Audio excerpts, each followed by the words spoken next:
First, residents in Deer Park have spoken regarding the Ohio wastewater being disposed of in Texas, and the federal government is listening. You may remember on Saturday, the Environmental Protection Agency paused the shipment, so none of the contaminated water from the train derailment from East Palestine was coming to Deer Park. And that's where we find Fox 26's Damali Keith in Deer Park with what local leaders there are now doing. Damali.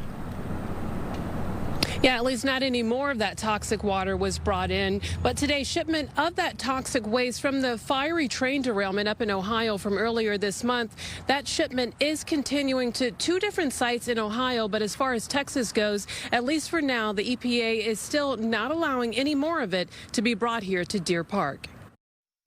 I'm not advocating it come here, but if it does, at least I know this facility is one of the best. Even as the Federal Environmental Protection Agency halts Harris County from receiving any more contaminated water from the train derailment fire from East Palestine, Ohio, at Congresswoman Sheila Jackson Lee's request, Deer Park Mayor Jerry Mouton says he's talking with local leaders. I've been in communication today, just briefly, with Commissioner Garcia, and we both are in agreement that we have no concern with any aspect of Texas Molecular. Mayor Mouton says he believes the company can safely dispose of the hazardous water that was used to fight the train derailment fire in Ohio, and that's the message he's giving to Deer Park residents who are still reaching out to City Hall. Various amount of calls and emails, but it's all the same thing. They're seeing the news reports, they're concerned. The mayor points out Texas Molecular is fully permitted through the EPA, has a 40-year history of regularly disposing of hazardous waste,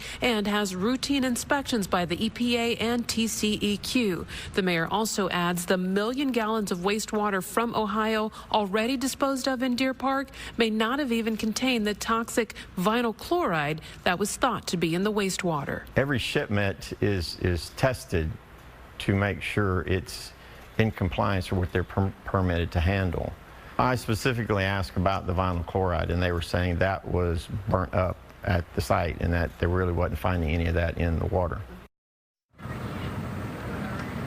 Now, Congresswoman Jackson Lee says the chemical bronchitis, among other things that some in Ohio have suffered, caused her concern, and she says she is not only asking the EPA to continue to pause that wastewater from being brought here to Texas, but she says she's asking the EPA not to allow any more of the contaminated water to be brought here to Deer Park. Now, Texas Molecular disposes of hazardous waste underground in what's called the deep well injection method right here on the company's property in Deer Park. Reporting live in Deer Park, I'm Damali Keith, Fox 26 News.